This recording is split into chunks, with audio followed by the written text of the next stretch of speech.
Now we're going to listen to Scott Joplin's Maple Leaf Rag. Scott Joplin was an American composer who lived and worked in St. Louis, Missouri, and surrounding areas. He is best known for writing rags for piano. His music, in fact, is the best example of ragtime. Ragtime is typically written for the piano.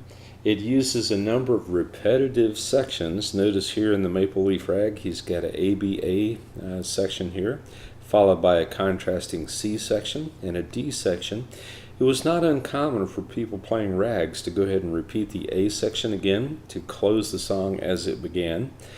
That would just be a performance practice. You'll find this almost exact form in many of the rags that Scott Joplin wrote. Besides the Maple Leaf Rag, Scott Joplin's most famous piece is The Entertainer, and it uses almost this exact identical form.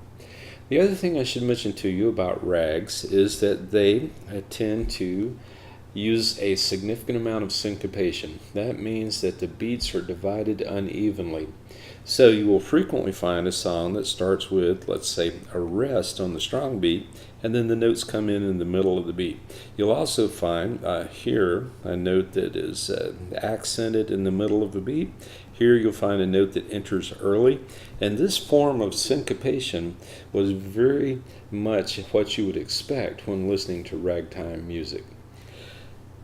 Another characteristic of ragtime music, for the piano in particular, was that it was usually accompanied in the left hand by a variation on the Oom Pah technique. You'll see a lot of that Oom Pah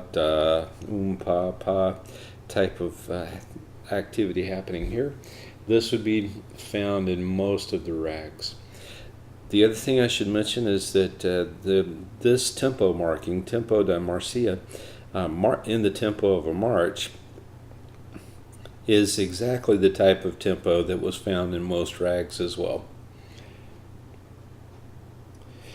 So Scott Joplin was an African-American composer, and his syncopations highly influenced Dixieland music. If you listen to the two styles, you will find that they are very common in the way that they divide the beats and displace the beats and displace accents.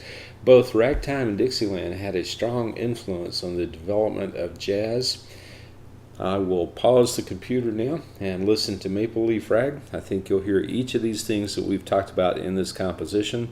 We'll regroup together in just a moment. All right, listen to Scott Joplin's Maple Leaf Rag.